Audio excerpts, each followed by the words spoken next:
भारतीय नौसेना की ताकत अब पहले से कई गुना बढ़ गई है, क्योंकि इंडियन नेवी के बेड़े में एक ऐसे योद्धा ने एंट्री कर ली है जो पाकिस्तान और चाइना को औकात दिखाने की हिम्मत रखता है। शुक्रवार का दिन भारतीय नौसेना के लिए काफी अहम रहा, जब लैंडिंग क्राफ्ट यूटिलिटी यानी कि LCU मार्क 4 वॉरशिप नौसेना में शामिल किया गया।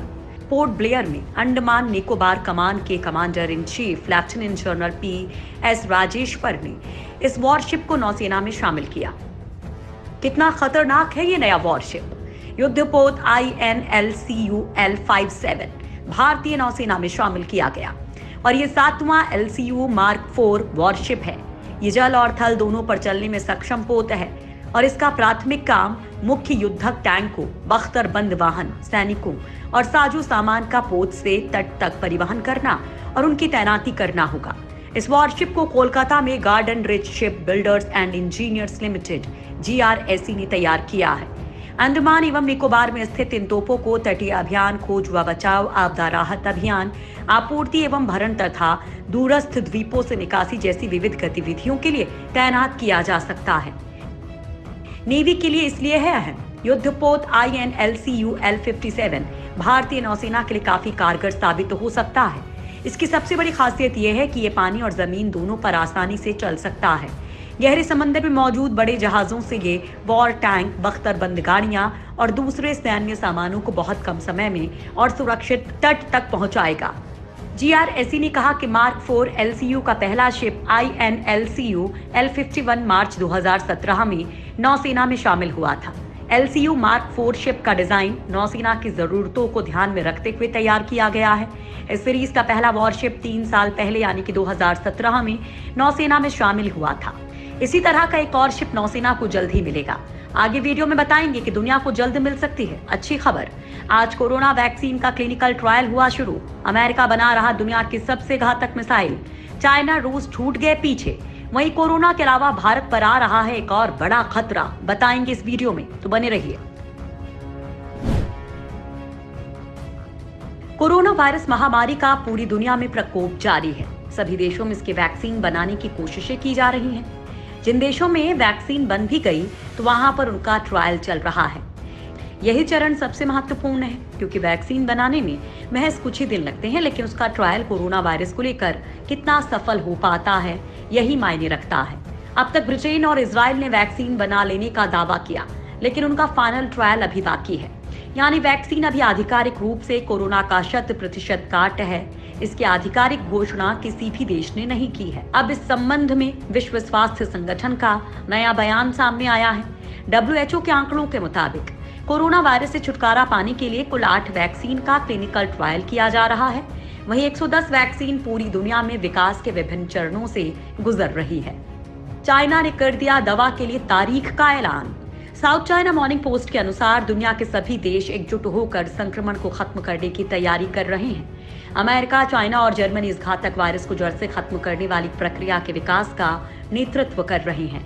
मौजूदा हालात में अमेरिका और चाइना समेत अनेकों देशों ने वैक्सीन तैयार करने को लेकर तारीखों का ऐलान किया है। शनिवार को चाइना के स्वास्थ्य अधिकारी झांग वेनहोंग ने कहा कि 2021 के मार्च में कोरोना वायरस के खात्मे के लिए वैक्सीन बना ली जाएगी। उन्होंने बताया कि वैक्सीन को विकसित करने में काफी अनिश्चितता है। मार्स और सार्स समेत कोरोना वायरस के खात्मे के लिए अब तक किसी बेहतर वैक्सीन का विकास नहीं किया जा सका है। हालांकि अगर एक भी वैक्सीन इसके लिए प्रभावी हो सकी तो उसकी संभावना अगले साल मार्च से जून तक ही हो सकेगी। अमेरिका में साल के अंत में बन पाएगी कोरोना की वैक्सीन। अमेरिका के राष्ट्रपति ट्रंप ने फॉक्स न्यूज के वर्चुअल टाउन हॉल में बताया कि मेरा मानना है कि साल के अंत तक हमें वैक्सीन मिल जाएगी। इसी तरह दुनिया के और भी कई देशों की ओर से यही दावा किया जा रहा है कि जल्द ही वैक्सीन तैयार हो जाएगी। दुनिया के तमाम शीर्ष नेताओं ने वैक्सीन की तारीख में तेजी लाने की बात कही है। वहीं कोरोना का कहर दुनिया भर में जारी है। दुनिया भर में इस जानलेवा बीमारी से 46 लाख से ज्यादा लोग प्रभावित हैं, जबकि 3,11,000 से ज्यादा मौत हो चुकी है। कोरोना वायरस की वजह से अमेरिका और चाइना के बीच तनाव चरम पर है। ट्रंप लगातार चीन पर कोरोना वायरस को दुनिया में फैलाने के लिए हमलावर हैं और इस दौरान अमेरिकी राष्ट्रपति ट्रंप ने दुनिया की सबसे तेज हाइपरसोनिक मिसाइल बनाने का ऐलान किया है। ट्रंप ने कहा कि अमेरिका एक ऐसी हाइपरसोनिक मिसाइल बना रहा है जो कि मौजूदा मिसाइलों से 17 गुना तेज है। ओवल ऑफिस में स्पेस फोर्स के झंडे के अनावरण के मौके पर ट्रंप ने यह ऐलान किया है। अमेरिका बना रहा महामिसाइल। ट्रंप ने चाइना और रूस को इशारों में चुनौती देते हुए ऐलान किया कि अमेरिका एक ऐसी सुपर डुपर मिसाइल बना रहा है जो कि 17 गुना तेज है। ट्रंप ने कहा कि रूस के पास 5 गुना तेज हाइपरसोनिक मिसाइल और चीन से 6 गुना तेज मिसाइल पर काम कर रहा है, जबकि अमेरिका के पास 17 गुना ज्यादा तेज मिसाइल पर काम चल रहा है।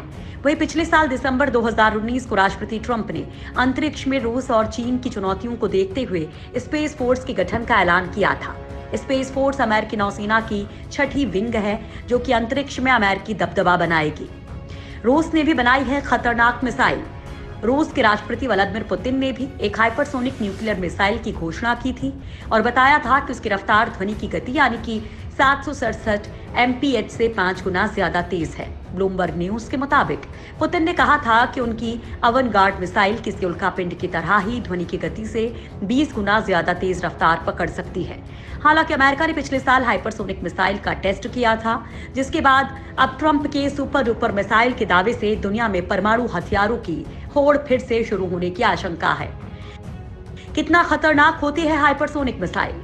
हाइपरसोनिक मिसाइल की न्यूनतम रफ्तार 6174 होती है। यह आवाज की गति से 5 गुना तेजी से रफ्तार पकड़ सकती है।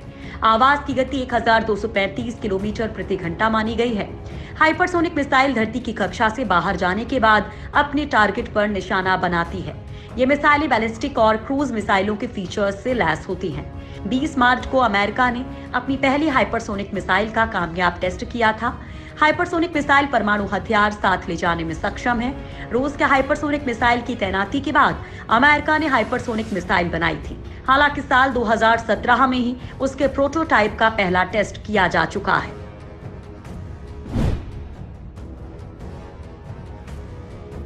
कोरोना वायरस से जूझ रहे देश के सामने एक नई समस्या खड़ी हुई है।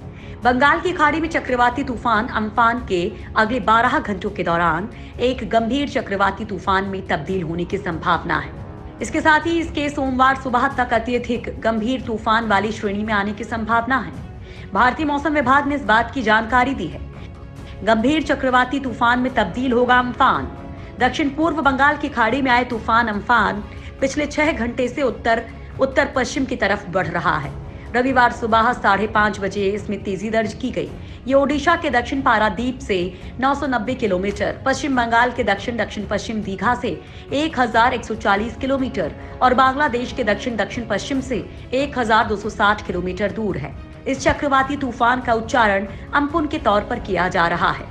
इस तूफान के अगले 6 घंटों के दौरान और बाद के 12 घंटों के दौरान बहुत गंभीर चक्रवाती तूफान में बदलने की संभावना है। इसके अगले 24 घंटों के दौरान लगभग उत्तर की ओर बढ़ने की संभावना है।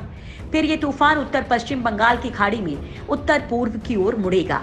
इसके बाद इस तूफान के पश्चिम बंगाल में सागर द्वीप समूह और बांग्लादेश के हथिया द्वीप समूह के बीच 20 मई की दोपहर या शाम को एक बहुत गंभीर चक्रवाती तूफान में बदलने की संभावना है। चक्रवाती तूफान के लिए ओडिशा तैयार। राष्ट्रीय संकट प्रबंधन समिति ने शनिवार को चक्रवात की तैयारियों की समीक्षा की और पश्चिम बंगाल और ओडिशा को तत्काल सहायता का निर्देश दिया है। बंगाल की खाड़ी में बने चक्रवात के कारण उठने वाले तूफान अम्पुन के लिए ओडिशा तैयार है। राज्य सरकार ने लोगों को आश्वस्त किया है कि वो किसी भी तरह की जनहानि नहीं होने देंगे। इसके लिए सरकार पूरी तरह से तैयार है।